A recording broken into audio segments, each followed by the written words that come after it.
мэдээсэн мөн бах та. Энэ лав баг хорвогийн хамгийн хөрхөн эмгтэй хүн байх та. Гэж би мэдрэн зүм гахлаа. Дурлал гэдэг нь юм байх та.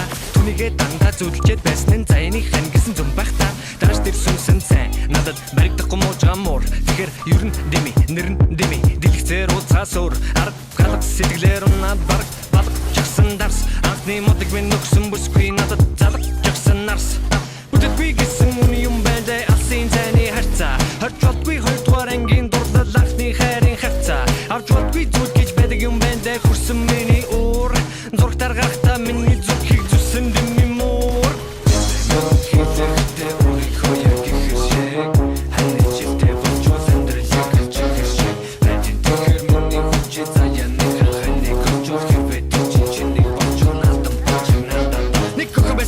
Сэтгэлэн зөөлхөн оюун гэдэг лаг сэргэлэн хөөрхөн соёу in the club соёу in the club you're dancing with somebody Таш тэр арасан гүйдэг 80 хүнтэй фак 81 гэн болоод яхаа харин үндэ цаг гэж бодсон гэсэн дэлцгаар өтсөн яадэ Сано you want da Манда надах огно өгөө цаашаа гүвэнда миний имхтэй хүнтэй ярих техникийг Forest Gump-ийн tennis шигийг мэдэхгүй зэнда Ахнар намайг шалан баг чиний найз охин чиний энэ мө PC гэж Амьдрал минь хоёр оюун байсан гэвч тэдний адин чимэд оюун байгаагүй CC гэж Хатан ханы кино гардаг байгаа түүний ядам хорог сүү тавих цагаар руу хийчих гэж Бодож байсан хэдэн жилийн дараа энэхүү бодол харж би билүүгөө орж гарсан би чи